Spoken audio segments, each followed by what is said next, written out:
I'm hesitant to make anything that's too high end because Mm-hmm. I don't think it And you has not get a any. return. Well, not just I may not get a return, but it may not sell. But even the lower price items haven't been selling, so I'm not really sure how to gauge. And because I'm not at any of the vendor events either, it's really hard for me See what their to interest sell the is. stuff. Yeah. Well, that too, and it's hard to sell something of mine that when I'm not there, my wife has Right. knows what it is and has the knowledge, but it's not 100% her specialty. They were cheap to make. They didn't really cost me that much, other than time on the X carve, which I designed it to actually carve really quickly, anyways.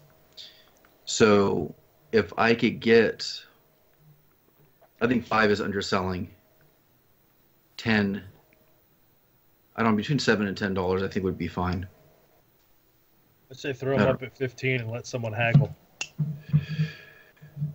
I'm not sure that's.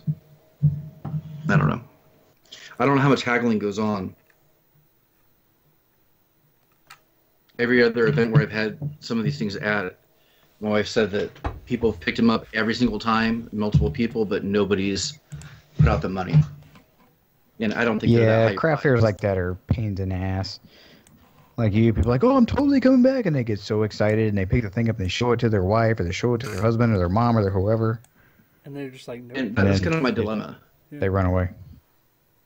That's can something I make take with a something. grain of salt. It's just it's people being nice and say, yeah, that's awesome. Like put up some money and show me how much you care.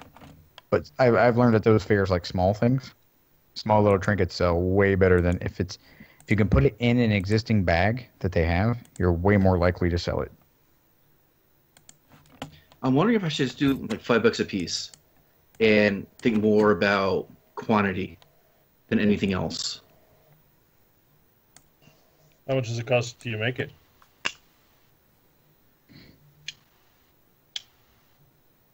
Probably 50 cents. Damn. Man, then I'd say put them up for like $10. That's not out of the realm. And if someone thinks it's cool to drop $10, it's not a lot of money. I think you can. I mean, that's a good product for what it is. I mean, it's a wall hanging thing. Somebody got us a onesie when Elizabeth was born. It just had like the little bun ears and some hair. It's a Daddy's Little Princess. Mm-hmm. Like Princess Leia things. Like maybe carve that into one, because that's something that I would buy for a daughter, or something I could put up in like a kid's room, or I mean that thing you could put up really anywhere. But I think that maybe kind of the problem is that it's not fancy enough to display somewhere like nice. Yeah, I don't think I'm designing for the right audience. Is what it is. Because I think a lot of these vendor events, I think, are probably primary. I don't know what the one that's Saturday for Star Wars, but typically female. And I don't design things for that market. And I think maybe that's where Star Wars designs things for that market. Yeah. No, but there's a lot of like the cutesy sayings. My wife is doing a ton of buttons, and she's selling a ton of those. She's doing really well with her side of that business, and it's all like a lot of the cutesy fonts and sayings and kind of all the characters, but more childlike looking. So maybe I just have to switch my approach to who I'm designing for. I have to stop thinking about what I think is cool and consider my audience a little bit more. Yeah, because the first craft fair, people bought up the thing that I hated making the most. And I was like, God, I have to make more of those things. I was like, because that's what people wanted. Yeah. And no one cared about the thing I was most proud of, which was, it made me irritated at them. And I'm like, well, I can't get irritated at them. They like what they like.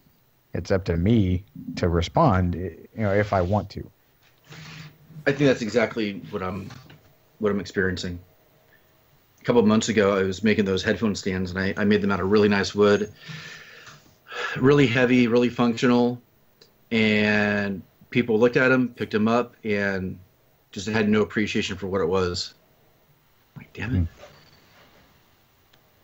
It's actually why I don't like this part of making things for people in bulk to sell. Yeah, for blindly for people. Yeah.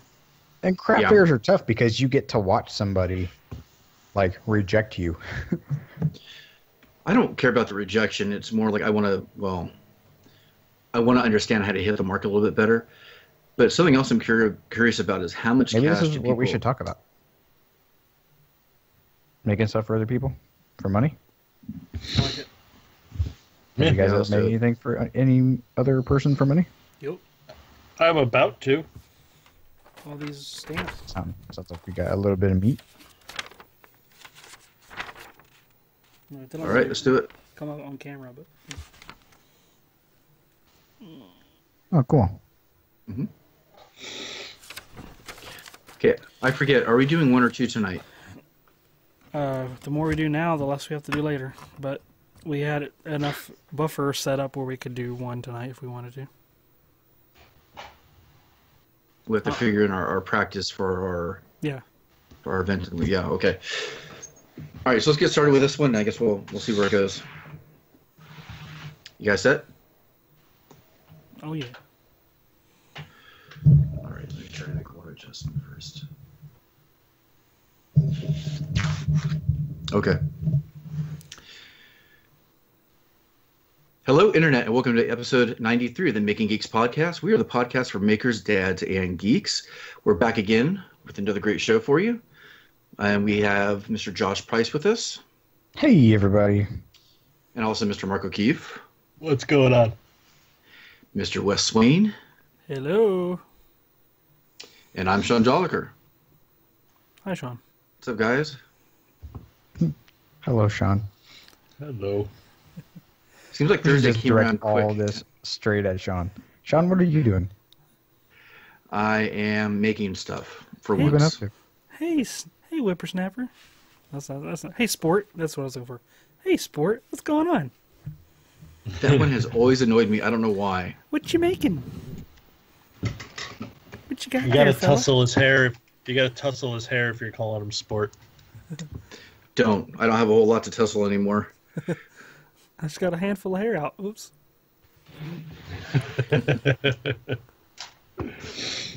You guys been doing anything special this week? I've been pulling my hair out, trying to find a process to fill a 3D model in ZBrush, and nobody has that answer yet. What do you You mean by have a filling? very love-hate relationship with 3D scanning. Yeah. I mean, I was really, really excited about it because every time I pass a milestone or pass a hurdle, I'm just like, yes, I'm gonna go now. And wait, what is this crap? So I got everything done. I got the model shrunk from over a gig to 64 meg, and I get it up to Shapeways, and they're like, "Oh, well, your walls are too thin." It's like, what walls? It's a solid piece of thing. There are no. Oh wait, there are walls. Oh crap. Okay, how do I fill it? And everywhere I look, because nobody really uses it for 3D scanning. There's like one person I know. Everyone else is really just doing it for sculpting and stuff like that. So it's really a weird thing. Because if I throw something up from like what I designed from SolidWorks, that's a solid object. There is no thing on the there's nothing on the inside. It's just material front to back. Whereas when you do a 3D scan, it's only scanning the surface. So there's actually, if you cut it in half, there's a shell on the inside, and I don't know how to fill that yet. Use the paint bucket tool. Boop. Yeah, right. Cut a hole in the head. Just There should be some sort of process to mimic like an infill, right? Because that's kind of what you're looking for. You'd think so. Well, can't you take that and export it to one of your Well, like the problem is the color.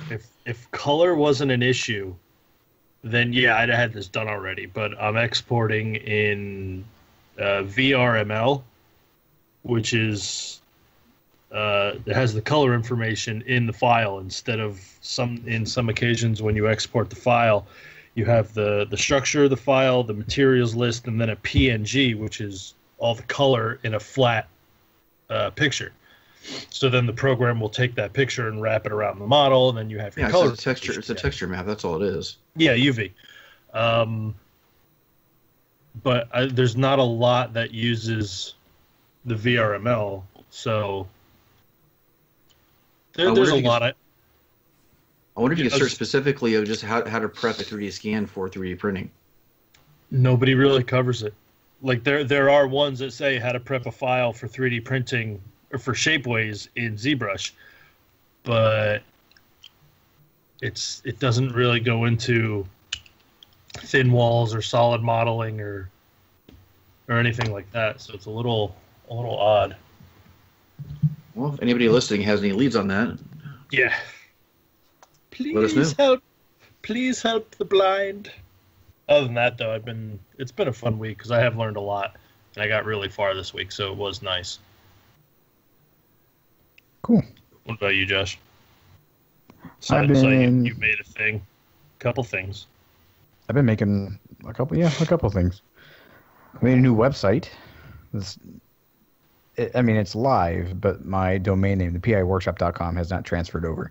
I had a GoDaddy site that looked really dumb and had really low functionality. So I transferred over to the Squarespace ad, which looks a lot nicer, and I can do a lot more. I'm trying to backfill content, so I've been making new stuff that pretty much is just blog style. It's not YouTube videos, which I think I kind of like more.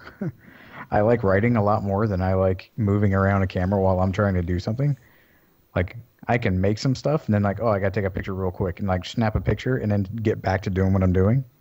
And then, I can write a lot. I can write really well. And so I just bust out the SEO searchability type format of the project and it's done.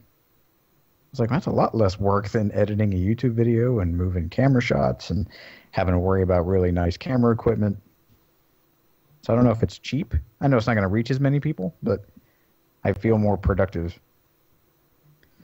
And I just signed a sponsorship contract with Craig Tools, which is kind of cool. So this is the first one Yay. of many others. congrats. Yeah, and so in their contract, they wanted a blog post primarily. They're like, a YouTube video is optional. I was like, ooh, I guess I got to do this as my main squeeze here for this contract. And so the website that I had couldn't do it. And it was going to be a pain and a lot more money to be able to do it. And I didn't like any of the formats. They were all ugly. And it's a lot different from the WordPress site that I manage for. I like to make stuff. And so the Squarespace was a lot better. I had a discount code from everybody that we know online. And it was a lot more similar. So I just went with that. That's working out. So I did a write-up on how I made my CNC or my miter saw / CNC station. I made like a walnut mail organizer out of some like crap walnut that I got out of my giant pile that I was going to throw away. And I just put one up the other day is should you make pens? It's like a financial breakdown from like if you wanted to start making some pens, how much it would cost, how much you would have to charge to kind of break even, how you like make a pen if you ever make a pen before. And all those are like one-day endeavors. It's really kind of nice. Like to edit a video and put all that stuff together was always such a laborious like activity, and I had no real stomach for it. I think I kind of like this better. So now I'm trying to do all the work for the Craig project, which is a bed. I'm going to make a queen-size bed out of a sheet of plywood. But the stringers are going to be real wood. They're going to be like furring strips. So I can't really say I'm going to make a queen-size bed out of a sheet of plywood because there is a little bit more that's involved. So I'm making a bed frame, which I don't even know if I can say that. But Mainly or primarily out of plywood. yeah.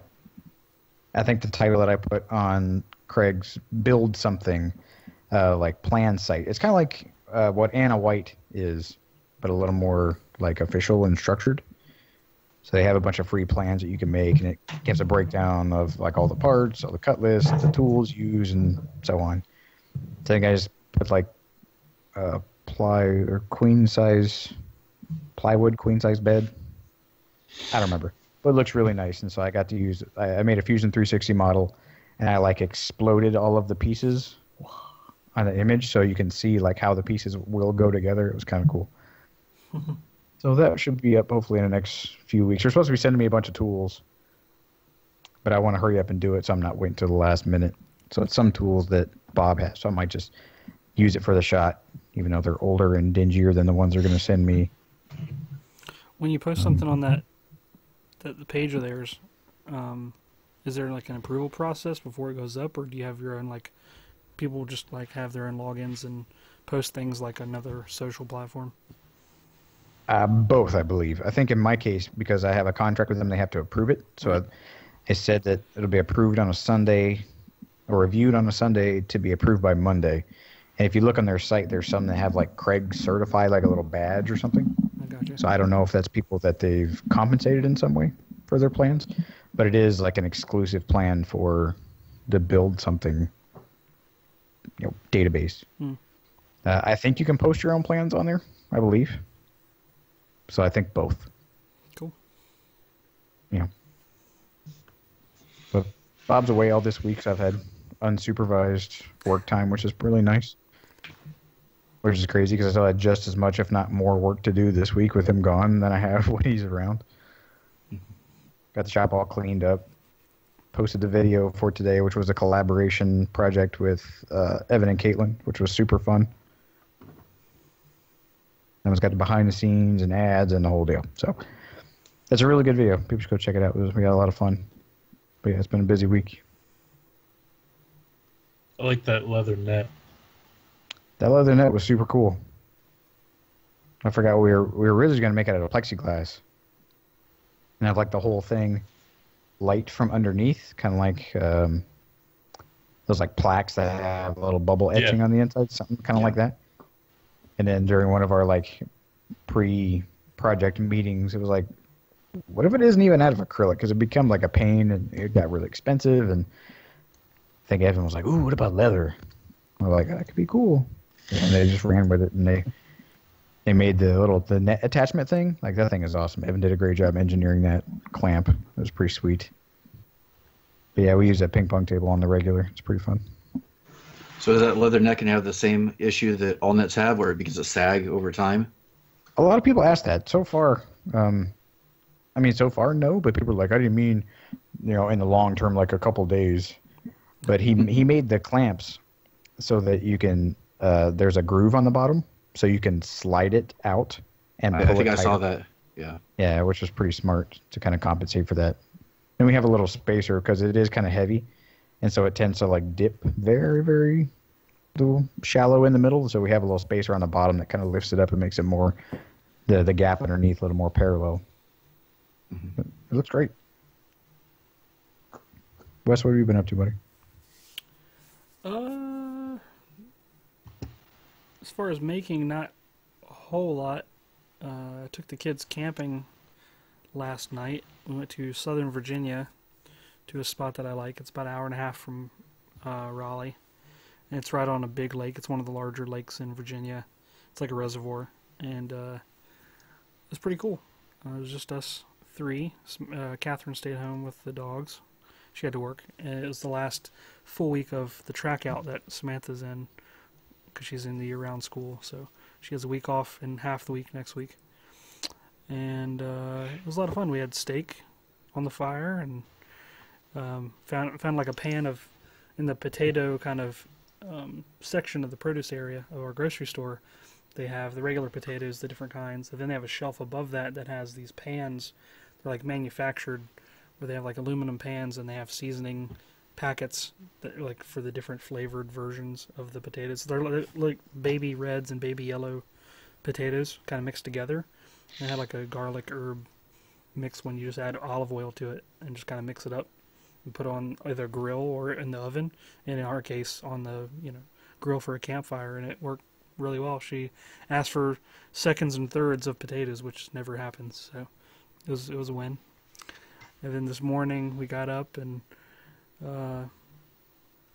had some bacon and cinnamon rolls, which is an interesting combination. Nice.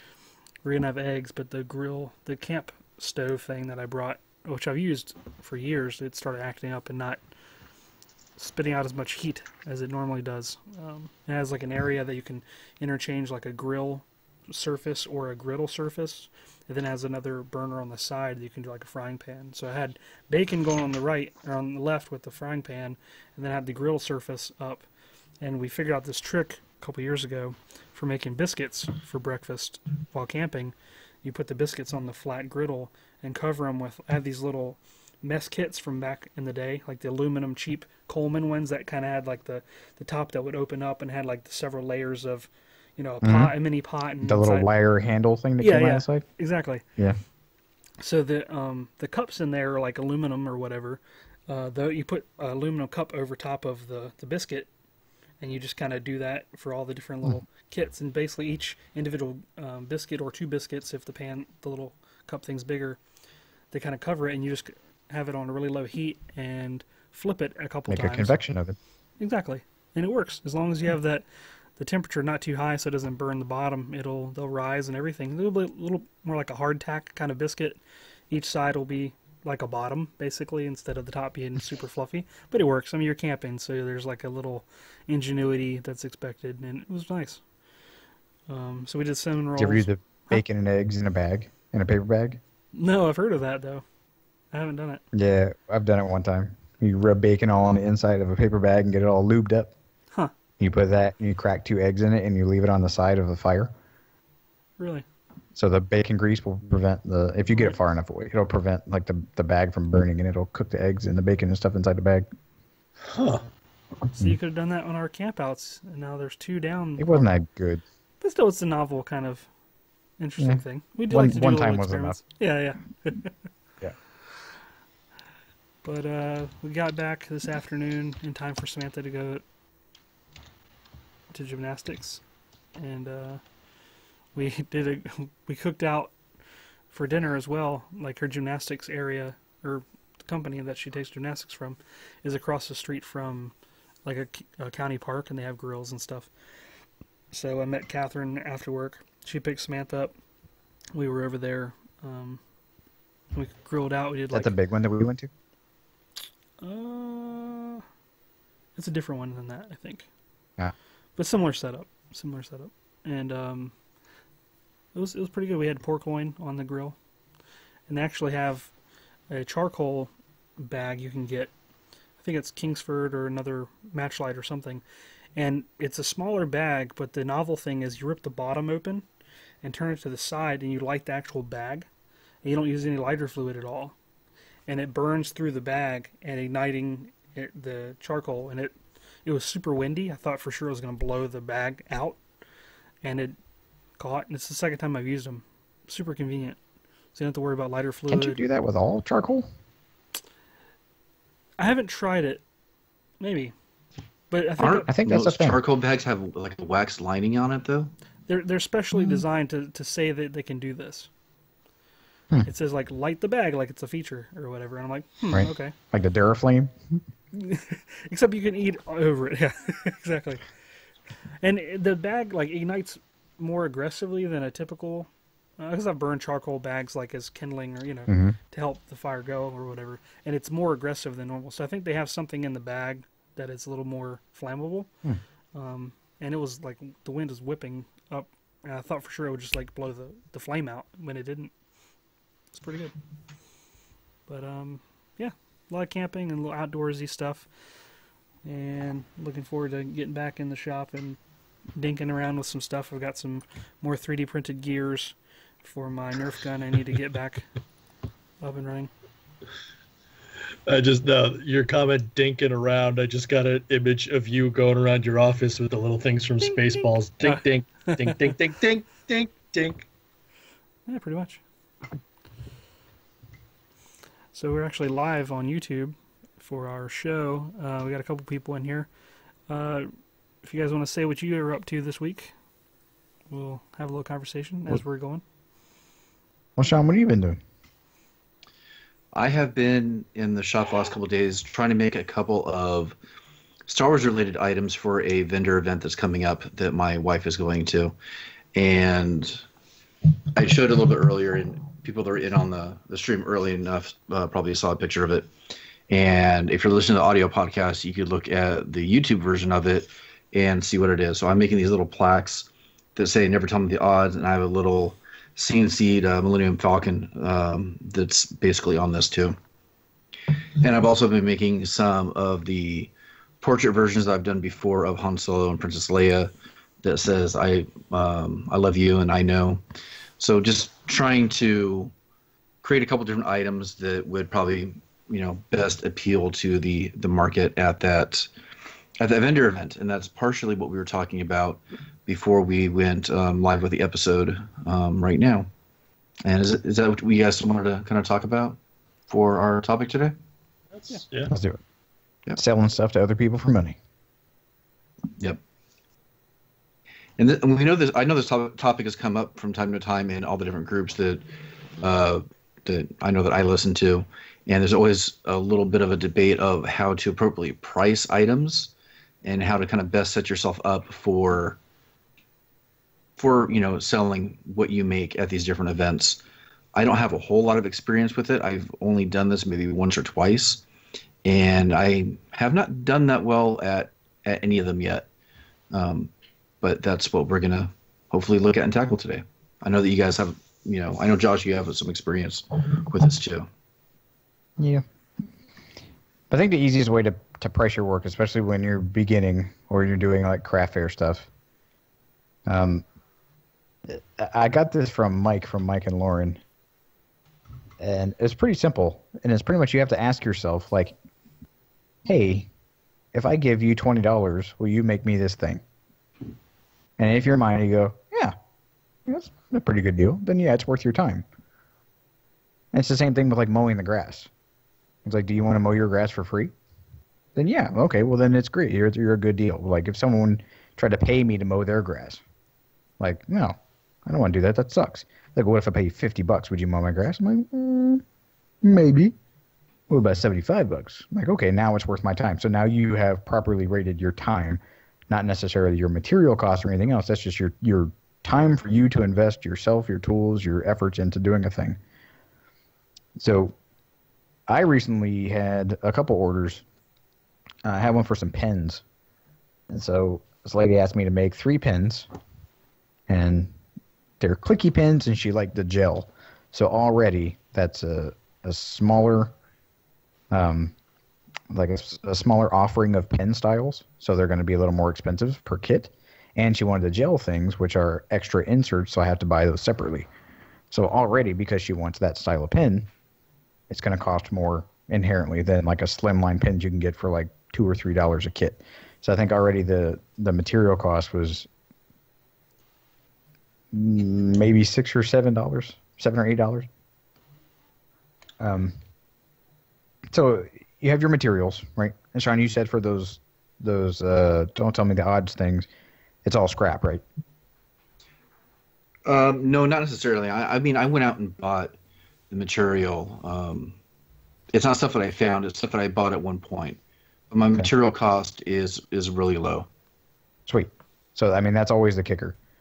So if you're going to make stuff for other people, the bigger the sheet of material you can get, and if you cut it down yourself, the cheaper it's going to be on you. Yeah. Because if you think like every time a blade has touched that tree, you're going to pay money.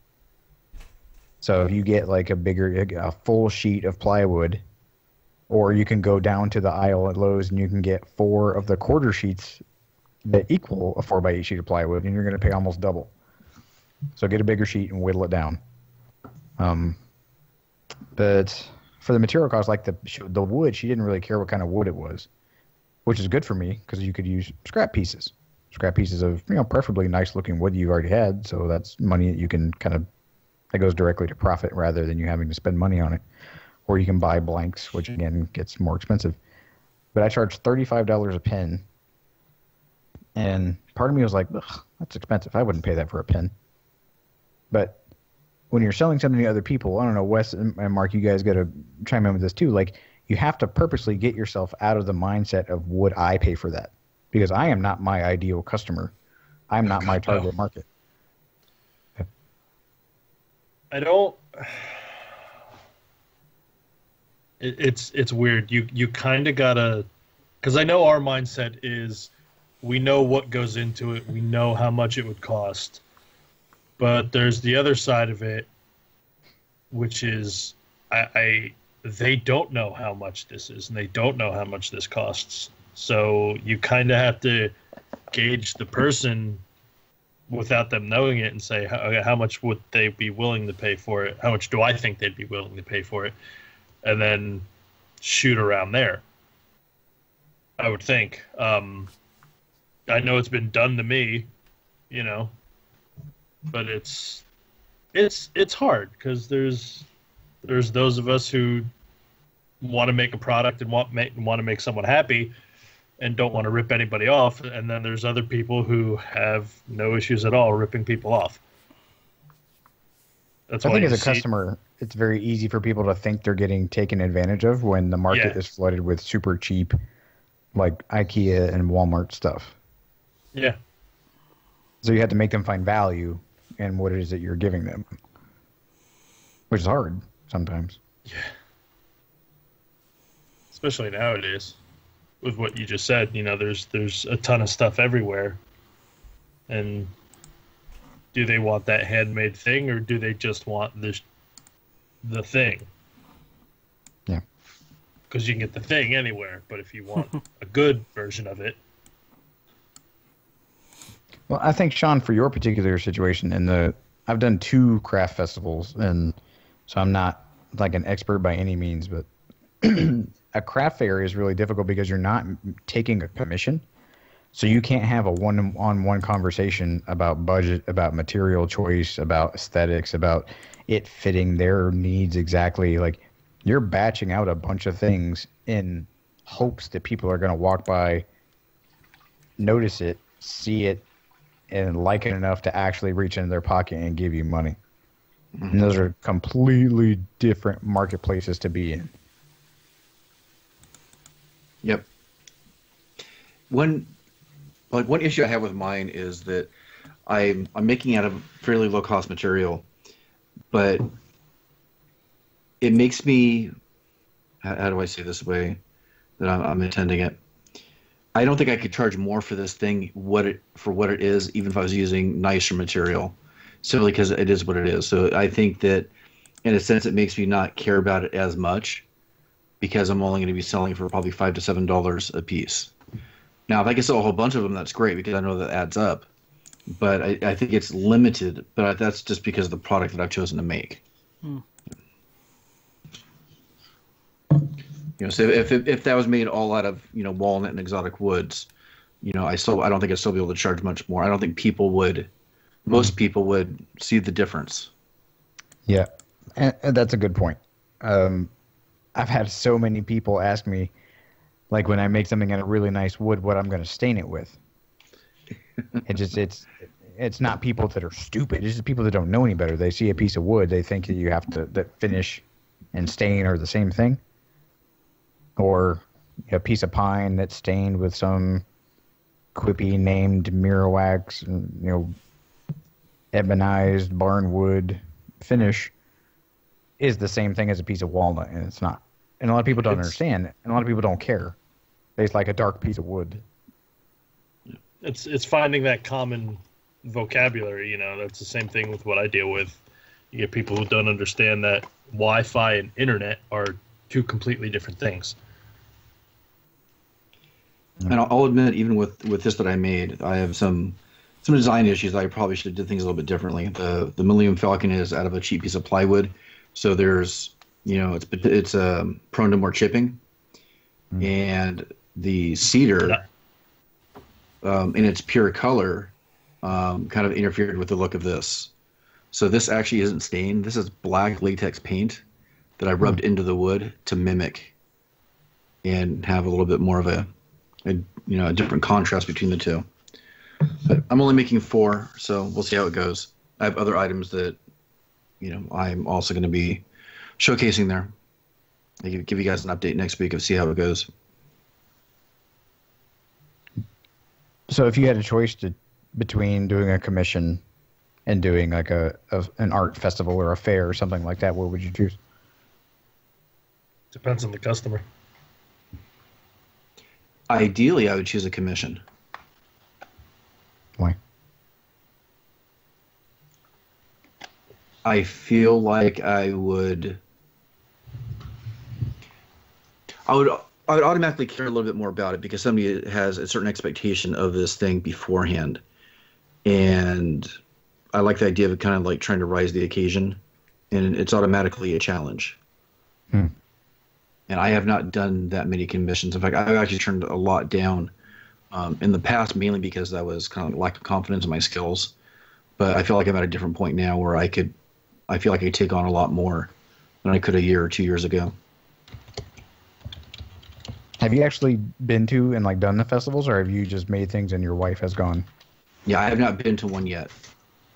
Because I think, unfortunately, it's weird. Festivals are a very polarizing event. It's extremely like gratifying, and you can get a lot of confidence because you get a lot of direct feedback from people, whether or not it's legitimate or it's all just people being nice lip service, or you get people that walk up and just like look at your stuff and set it back down and walk away, or maybe no one shows up at all. So you can learn a lot, like in that time frame about your products. You can see where people tend to gravitate. You can see what people pick up. You can see what people completely ignore. So you get a lot of immediate feedback to where if you make a commission piece, you're really dealing with one person, and it may iterate a couple times. But I really like craft fairs because I like people. But I don't like again, people. you do get the good and the yeah. You do get the good and the bad. You get the, oh my god, that thing is so beautiful. Like, I'm going to go get a corn dog and I'll be right back to pay for it. And I'm like, yeah. And then you never see them again. This job would be great if it wasn't for the customers. Right. Yep. Or somebody's like, is this thing for sale? And you're like, well, yeah, this lady said she's going to come back and buy it, which is a rookie move. Like, cash is king. I did that one time early on in the thing. I'm like, nope, screw that lady. She's never coming back. Yep. If you got cash in hand, then you get it. And then you guys can fight to the death in the parking lot.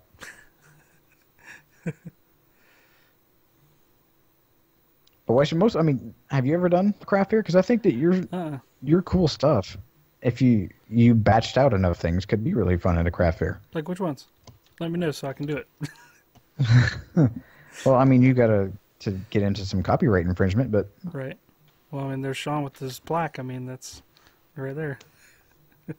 Yeah, go for it. I'm selling the product, not the image. Oh. Okay.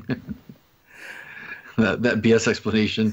I know it's not valid. I'm selling the 3D printing services. I'm not selling the model. Right. I'm That's selling right. materials. I don't care what it looks like. You're buying a piece of wood. They just happen to have that on it. No, I haven't done it before. I'm not totally opposed to it. It depends on the environment and like the time of year, because a lot of times I'll end up going like, hey, let's go to the flea market, and we go over there like in July, and you're like, oh my god, why do we decide this? This is terrible. It's so hot, so humid, and you see all the poor people. Sorry. You see all the poor people like sweating. You know, they got swamp stuff going on in there. You know, they're just like, ugh, it's like chalking their tchotchkes and stuff, and amongst all the other schmucks, and I don't know, it just seems less appealing when I'm actually there. It's kind of like when we went to the baseball game with the kids. Like, the ideal of it sounds a lot better on paper than in reality. Once you're there, you're like, oh, okay. And then you start like looking around at all the other people that are walking around, and you realize you don't fit in. You're like, do I really want to sell stuff to these people? Like, why can't there be a geeky version of this? Then I would fit in, you know, not the people that are looking for all the antiques and whatnot. I don't know. Maybe there are other people that are thinking the same thing when they're there, getting drug around by their significant others, or their, you know, whoever they're there with. Like, man, I wish there was something that would appeal to me, and maybe I would be that person. Who knows? Mm-hmm. But yeah, so far I've only had experience with individual commissions. Some of them are smaller.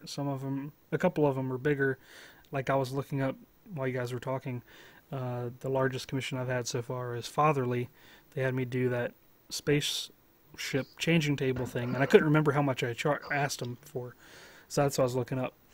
And before I had come to a price, I kind of sketched it out, and I sent it to a couple different people. I might have asked you, even Josh, I don't remember, but I asked Andy Berkey, asked you guys, asked a bunch of different people, and like Andy, I think he came back with like $800 or something, and I kind of said what it would be comprised of material-wise and the size, and asked a couple other people, and it was kind of hovering around 1,000, give or take.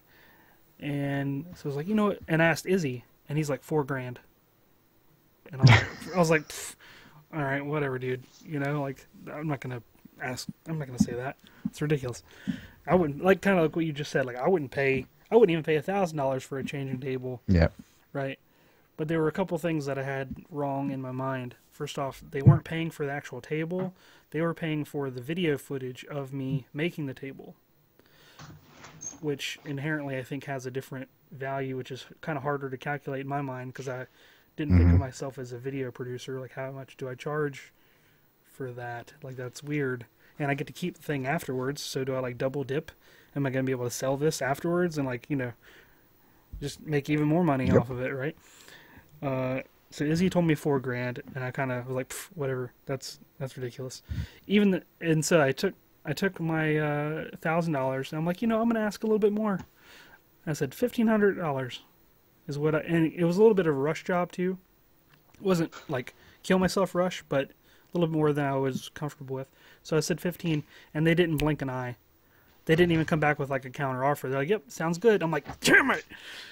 And I go tell Izzy, and he's like, did you even say 4,000? I'm like, no. He's like, see? And in retrospect, I should listen to him because that's what he actually does a lot of, our commission builds for different people and different companies. And he did custom furniture for a living for years and years and years. And so that's like my one fallback example that I have now. I have the experience now to fall back on, at least in that instance, and that you should, if it sounds ludicrous, just go for the high, you know, let them whittle you down. I thought 1,500 was high for me and that I was going to like get away with something. You're like, oh, it's 50% more than I was expecting. I was like, 1,000 would be nice. Sure, I could do it for 1,000. I said 15. And like, yep, no problem. I'm like, dang it. Because they were basically being commissioned to make this product for the product that was actually in the video. So I had to put the butt paste, Bordeaux's butt paste, in the video somewhere. So they were kind of like a middleman, essentially. I'm sure they were paid way more than $1,500, right, to have this video produced. And then they got away with this cheap guy that only charged $1,500. What a deal, right? So you got to think these. Yeah, but to differentiate, like that's dealing with a company. Sure. But their pockets were bigger. You know, I didn't really think about it. They have offices in New York City. Fatherly does. They have, you know, so. Let me interject something first, and Josh, you could probably follow up on this too. But Wes, when you had said the 1,500 initially, you were operating off of the fear of if I say too high, they're going to go, okay, thanks, sure, and then walk away. Right, exactly. And I haven't had that experience either, where I don't know if it's natural for them to negotiate from that point. True. Or do they just walk away? I wouldn't know what to expect either. You don't I think that's the information we're looking for. Yeah. Right. In retrospect, I'm sure they probably, because they seemed really interested in like teaming up with me, and they were already previously engaged with, you know, a lot of the things I made in terms of they made video like remixes of 2 of my projects. So we already had kind of like a relationship there at some point.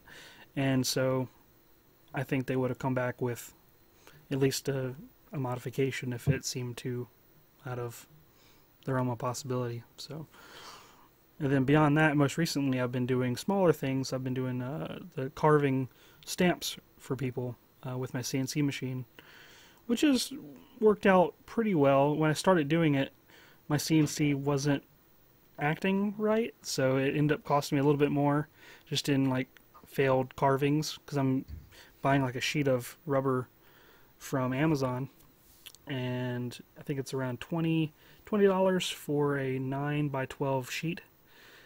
And depending upon the size of the stamp, whether it's 2-inch square or 3-inch square, I can get a handful of them out, starting at around $25. So just one stamp pays for the whole sheet, and then it just kind of goes up from there. So it seems like it's a good trade-off, and I'm using some, not scrap, but other like cut-offs from other projects for the like walnut and cherry pieces that I'm machining down to make the bases. And then it's like $3.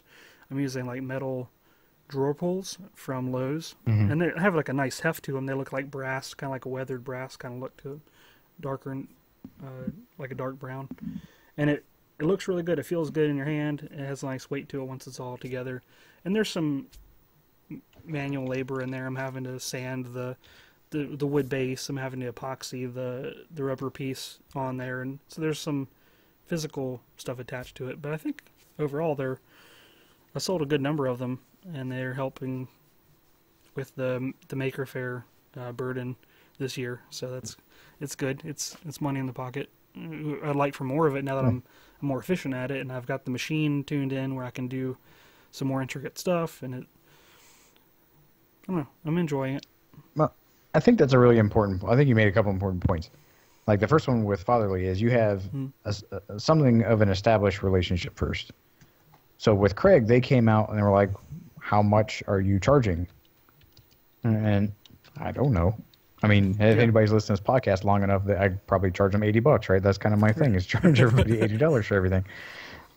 And what I pretty much told them, I was like, well, let's do the first one for tools, because you don't know for them that is easier for them than cutting out cash, and because it doesn't cost them $80 for an AccuCut, it costs them far less than that.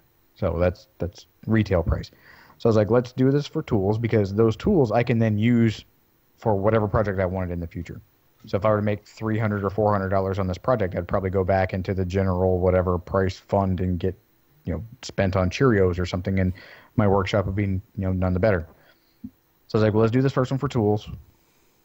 Give me some feedback as to the project, as to the entire process, how it is working with me, and then we'll go on from there. Like, let's establish a relationship first, so that whenever I say $300 or $400 for a thing that I was already going to make for myself for free, like, then it's a little more palpable, or get up to whatever price point seems advantageous for both. But that was my take, and it worked out. I was talking to that influencer marketing rep for the sink company. I think I talked about that. Like, she wanted to do business with Bob. She didn't want to do business with me. So coming out right, going, it'll be $400 plus a couple sinks, that would not have went well. So I came in and I lowballed the crap out of it just to get a foot in the door. And I think with a company, especially when you're starting out and you're kind of not Bob Claggett or Jimmy DeResta or Izzy Swan, you kind of got to put yourself out there a little bit so that they find value in you. And then when you're there and they can see what you can do and they see that you are a decent return on investment, then you can maybe start asking for a little more. Batching stuff like you're talking about with the stamps. Mm-hmm. Yeah, absolutely. So the blog post I just recently made was about, should you make pens? And I did all the calculations, not including a lathe or lathe tools, just pen kits, a blank, like the mandrel, the bushing, sandpaper, super glue, like the stuff you need to make a pen. I pieced it out from Rockler and from other places. Well, gosh, I think it's a little over $110 for the initial cost of buying all of the stuff, like the supplies. Not counting a lathe, not counting the tools.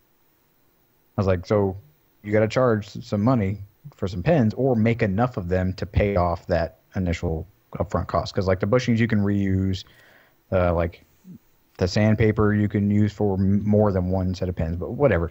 So your upfront cost may be a little higher with like the sheets of rubber and the drawer pulls. But if you buy those in bulk, like you're saying, or buy a bigger sheet of rubber, it eventually becomes cost effective if you make enough of them. Mm-hmm. So Sean, like with your plaques there, if you're going to make 4 of them and your unit costs are 50 cents and you get a return on it, if someone buys 1, you're already in the black. Like, you charge enough for one thing so that price includes the price of making the next thing, and then hopefully a little extra for you on the side that you can put away. So that's always been my take. I don't remember where I heard that, but if I sell something now, that price includes the ability for me to make another one, and then a little bit more that goes in my pocket.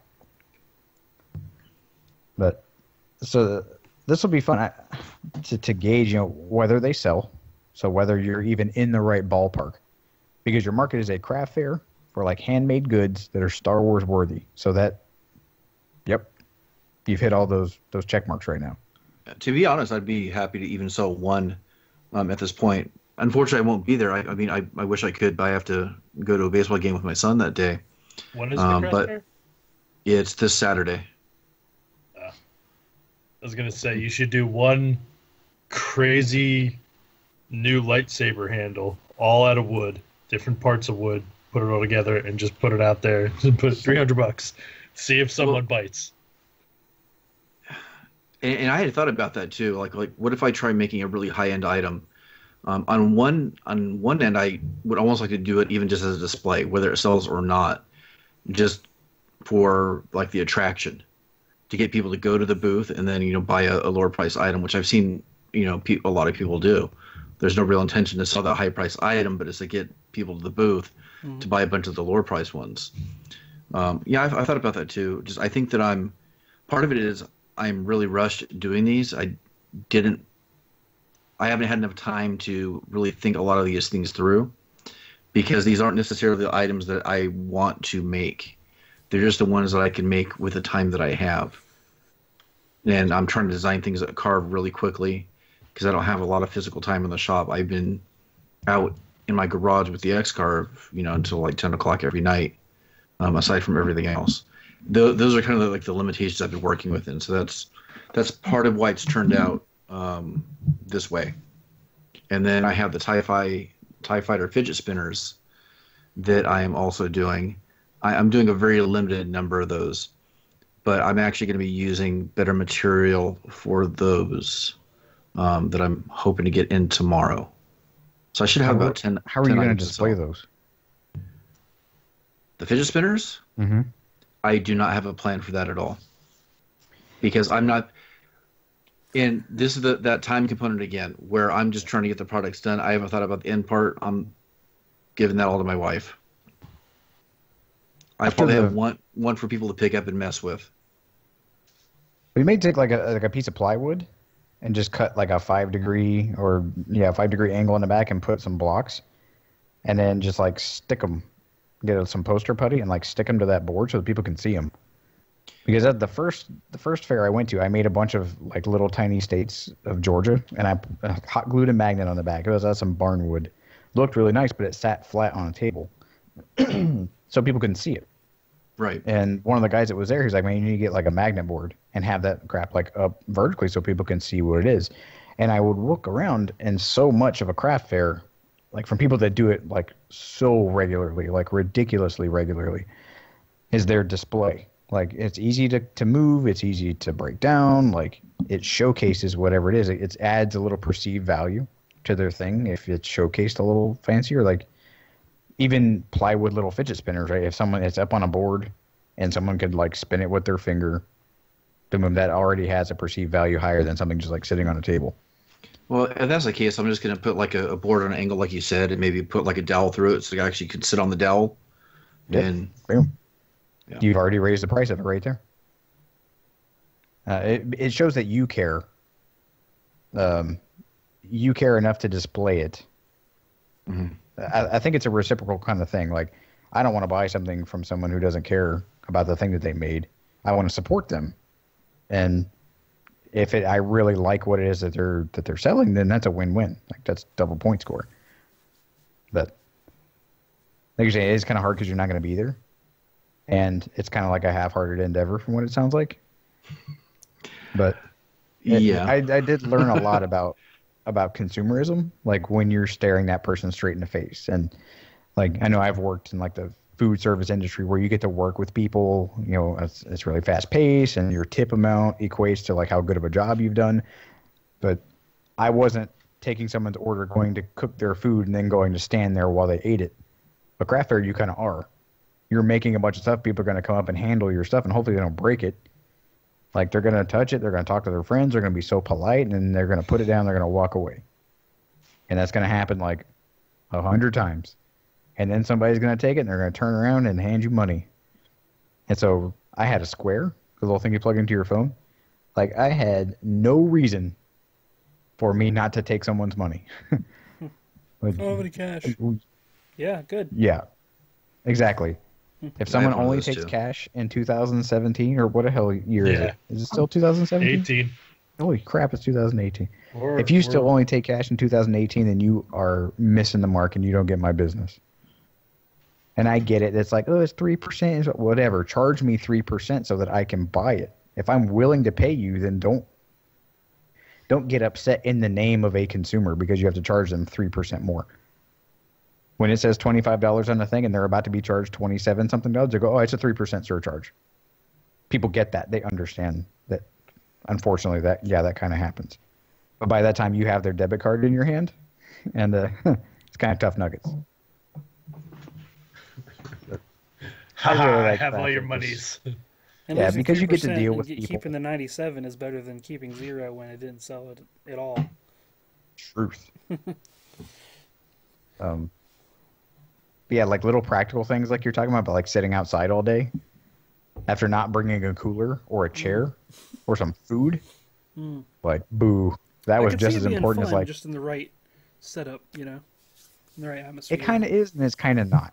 Yeah. Like, I don't know. It's a mixed bag. The first if one, you're doing well, you just get more depressed and like drawn down if you're not selling anything or getting any attention. So the first one I had, I guess it comes in waves. There's like a morning crowd who comes out early for whatever events that the festival or whatever has on, and then usually people go home, and then they'll come back around dinner time so they can hit like food, or if it's like 4th of July, there's like fireworks, and so there's two big waves.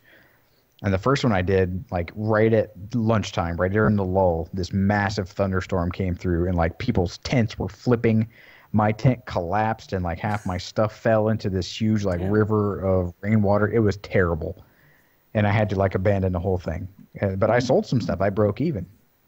But I brought like big mirrors and stuff that I made. It was like I was so proud of my body of work. But for a lot of us, like your body of work does not equate to craft fair stuff. Craft fair stuff is small and cheap. So if you guys were talking about lightsabers, I would make a big trash can full of those foam pool noodles with like some tape around the hilt and charge like $2 for one of those little things, because kids whining at their parents that they never buy them anything. And like mommy's trying to stock, or like people trying to stock shelves in their house with knickknacks. Or like those antiquers, like those are like craft fairy kind of people. So get those kids, hook the kids in. It's really cheap. It's like $2, man. Come on now. And then that's all just money in a pocket. Did you guys see that recent post? I forget. It might have been on the Make Stuff.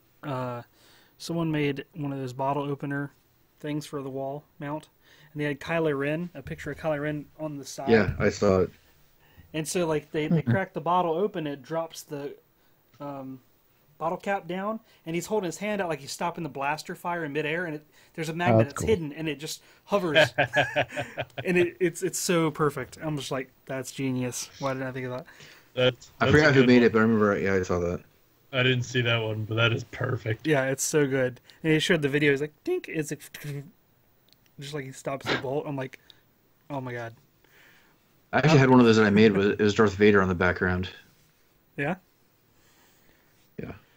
I saw a guy. We had a regular, like every Saturday. It was called the Market Under the Bridge in Jacksonville, because one of the big interstates crossed right over the river. And it made this huge area that would normally be filled with like homeless people, but they turned it into the big market. So whether it's raining, it's protected from like the overpass above you. And this one guy had a bunch of concrete items, like little concrete flower planters and kind of like bend your way to stuff. And he had these like Han Solo and carbonite kind of thing. Like he had 3D printed a negative and just poured the concrete into it. And so it had just a whole bunch of them where you could like stand it on your desk. And it was maybe 4 inches by whatever height is proportional to that. I was like, oh, that's super cool. Like it's not, I don't know. It's just a neat thing to put on your desk. Like what else would, other than a refrigerator, I suppose, like what else would Han Solo and carbonite really functionally do? But it was something outside of the norm of like craft stuff. Mm-hmm.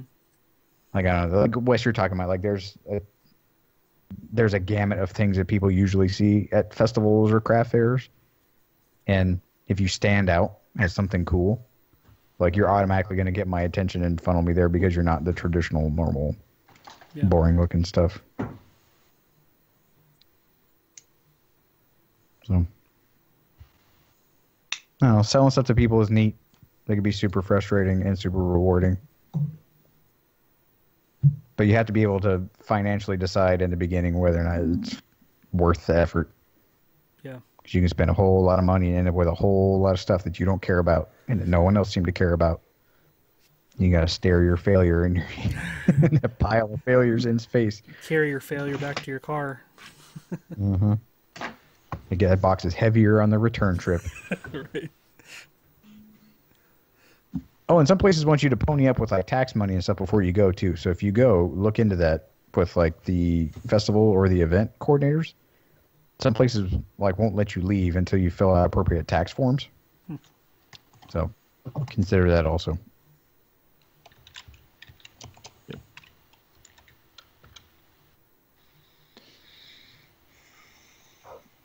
You guys have anything else on this, or nope? About covered it for me. All right. So what are you guys geeking out about this week?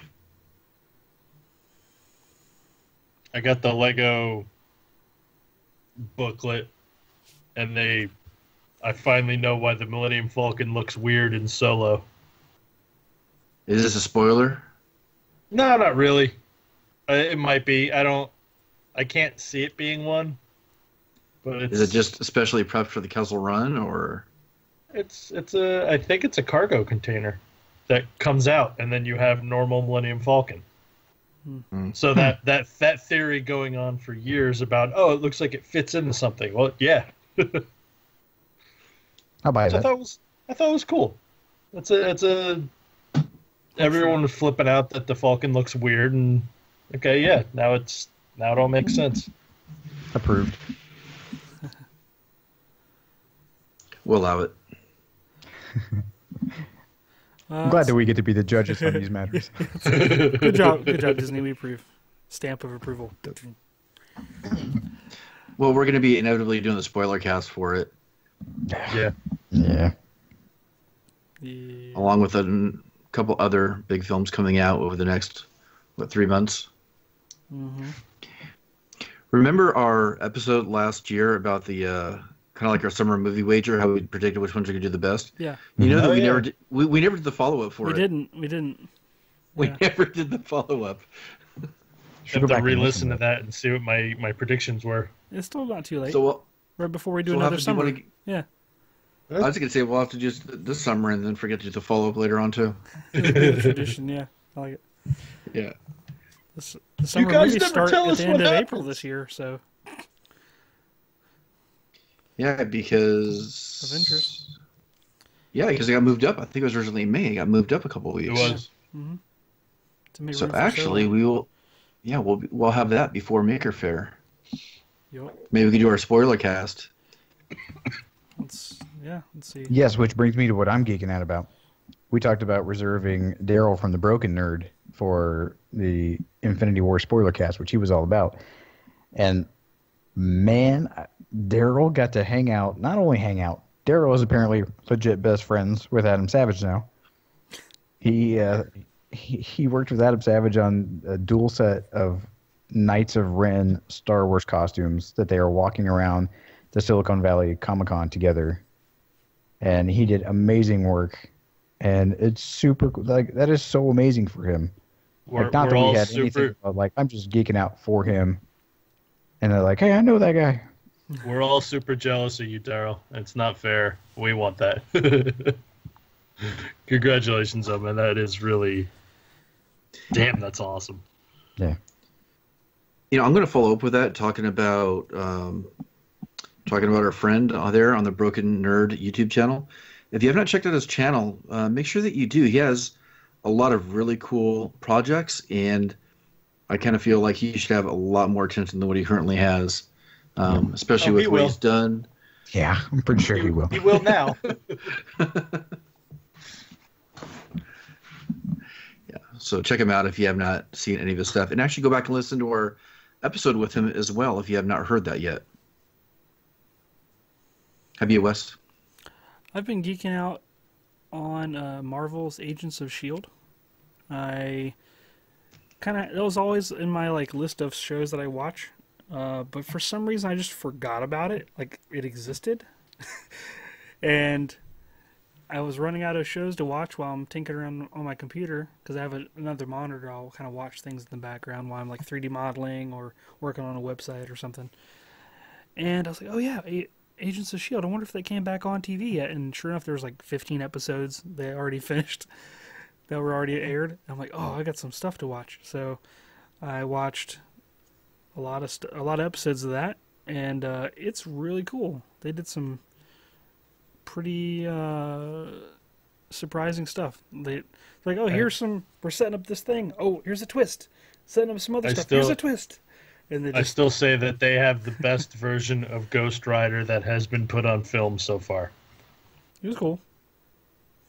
It was so much better than I thought it was going to be. Like when I heard they were doing that, I'm like,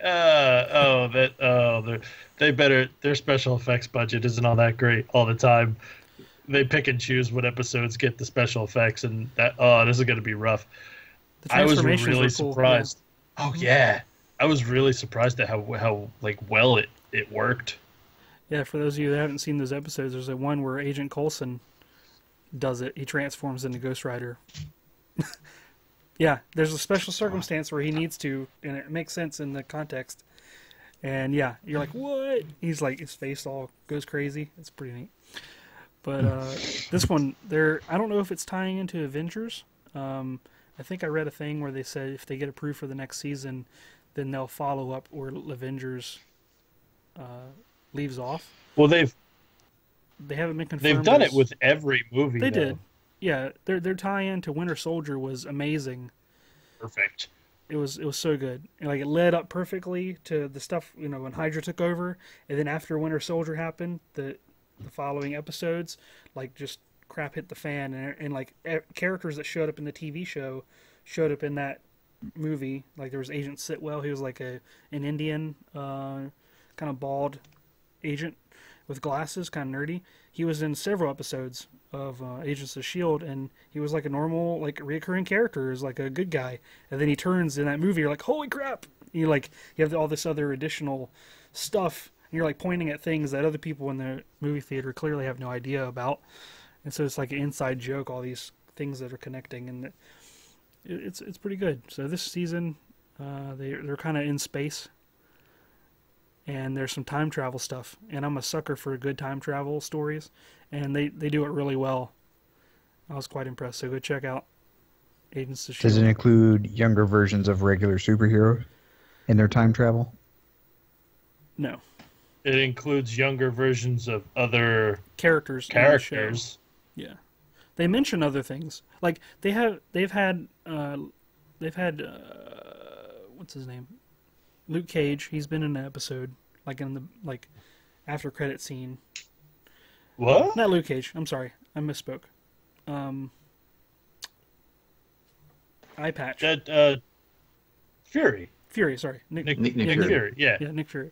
They had him in an episode. They had Lady Sif a couple times. A couple other ancillary characters, but not primary. They'll talk about them, but they've since added superpowered regular characters in the show, like that exist within the show, and so it's a lot more interesting. It's not just unpowered people running around doing lame things. It's pretty fun.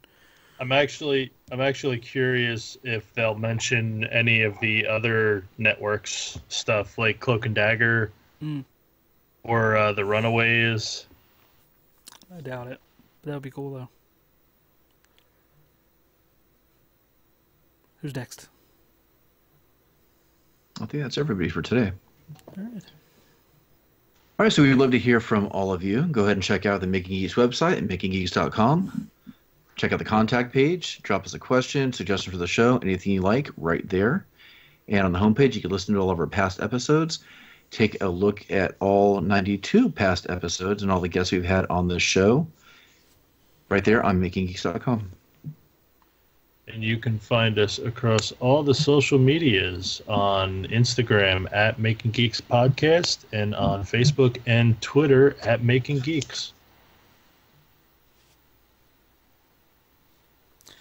And we'd like to thank our awesome patrons over at patreon.com/makinggeeks for throwing down their hard-earned money for helping us out and keeping the show on the air. Their pledges help fund things like stickers that we're going to give out at Maker Faire, which we ordered a new batch of, actually funding us in ways to get out to Maker Faire, so it's helping with some of that cost, which is awesome. And we want to thank our top patron, Mr. Seth Williams, for his support. as always. And we would like to also thank Mr. Brent from the Broken Antler Workshop, I believe. He increased his pledge amount, so I want to thank you for doing that, sir. So thank you. Thanks, sir, everybody. Thank you. That's awesome. That's Kentucky Jeep guy. It We is. love you guys. Thanks, Brent. And you can find us all individually all over the internet at geekbuilders.net, geeksmithing.com, thepiworkshop.com, and Asylum Designs on Instagram, Thingiverse, Twitter, and Facebook. Actually, I'd like to- thanks to Mr. Swain, it's now at asylum-3d.com. What? Yep, it's coming along. Nice. Yeah. So you'll only have one thing to say for me now. Now I got to relearn. I'm going to screw it up now. Asylum-3d.com. Yep. I got to get that. I'll get it down. That's pretty good. That is really good. The PIWorkshop.com, like I Baby said, is steps. being transitioned over. So it'll be new and improved here shortly. So hopefully Mark and I will have updated websites within the weeks. Yeah. Week. Plural, maybe? Yeah. Sweet. We're bona fide now. All of us. Fancy pants. Well, thank you, everybody, for hanging out with us this week.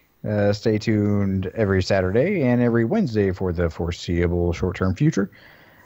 And we like to hang out with you just as much as you like to hang out with us. So get a hold of us on any one of our social media platforms. Let us know if there's anything that you want us to talk about, anything that we're doing right, anything we're doing wrong, whether you're going to be at Maker Faire, which is a huge thing because we want to meet as many people as possible. 1 month We're from going to be now. giving a talk, maybe? Yeah, it's looking more and more likely. So, There you go. It's looking more and more likely. That's as solidified as we're going to get right now. mm-hmm. Hopefully we'll increase the number of mores in that sentence in the short term. But anyway, we'll all be out there. Hopefully we can meet up with a lot of people. So thank you for hanging out with us as always, and we hope you all have a fantastic week. See y'all. Take care, folks. Later.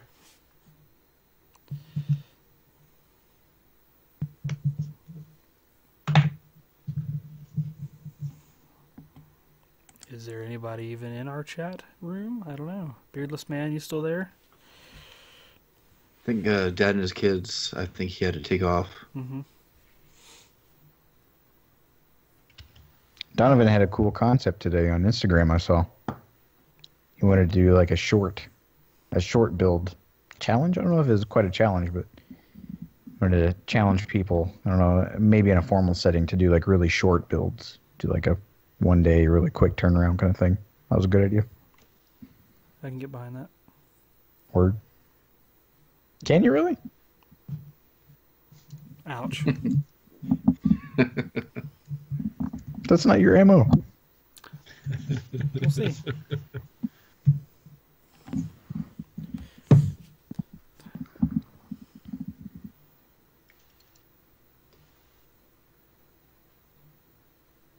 Maybe if I didn't watch much TV while doing other shit, I'll do more done. I think TV has actually been my biggest downfall recently. Yeah. We just got cable, and we have all of the paid channels for a couple months as part of our new deal. And I've just been watching so much damn Who's your company? DirecTV, actually. Oh, okay. I still have internet through Frontier, but we now have cable through DirecTV. I've been pretty impressed with their service. I like their interface more. I like almost everything better, which I wasn't expecting. I've been watching, I think it's called Looming Tower on Hulu. Like, I don't really want to say that I'm geeking out about it because it's about September 11th. And so it's like, it's a docudrama. Like, it was all about the events that led up to it, from the FBI and the CIA kind of bickering, and then it interjects like little spots of like actual footage. Oh, wow. Yeah, and Hulu, interestingly and kind of frustratingly, leaks like their episodes like real TV. So it's not like Netflix where it's like, oh, season whatever of this show is out, go watch all of it. You can't binge. Yep. You can binge the backlog, but a new episode will come out every Wednesday. And I'm like, oh, I don't want that. Actually, I should have brought up that I've been watching Silicon Valley again. That is one of my all-time favorite shows right now. Really? It's hilarious. Yeah, I love it. Yeah, if you like Office Space, then you'd like that show. Mm. And I love all the little Easter eggs in the actual intro. Yeah. Because they kind of keep up with current tech news. And when you watch it, there's a sign that says Facebook, but it'll actually switch to the Cyrillic letters, like the Russian language, because like it's really cool. Did you guys see any of that interview? Yes. Yeah. Zuckerbot. How? My God, man! Every inch of this. Mr. Zuckerberg, you operate a free website. How do you make money? Did you really just ask that? 10 years, yeah. Yeah. It seemed like all of our grandparents were up on there. I was waiting for somebody to go like, how do I look? How do I print out the GIF? The GIF? The GIFies? Is the animated GIF a flip book when you print it out? I don't understand. Where my are the daughter cat has videos? to tag me to see my granddaughters? Yeah, that was That was pretty. ridiculous. All right, so we're going to close out the stream chat. There's no one in there, so say goodnight to them. I don't guess Bye-bye. we're going to do another live episode tonight. No? Yes? Nope? Yep. Okay. Yeah. And I gotta go talk to my wife real If we quick. do, I'll we'll be start right it back. up again. So I'll stop this one. If we start another, then we will. Yeah.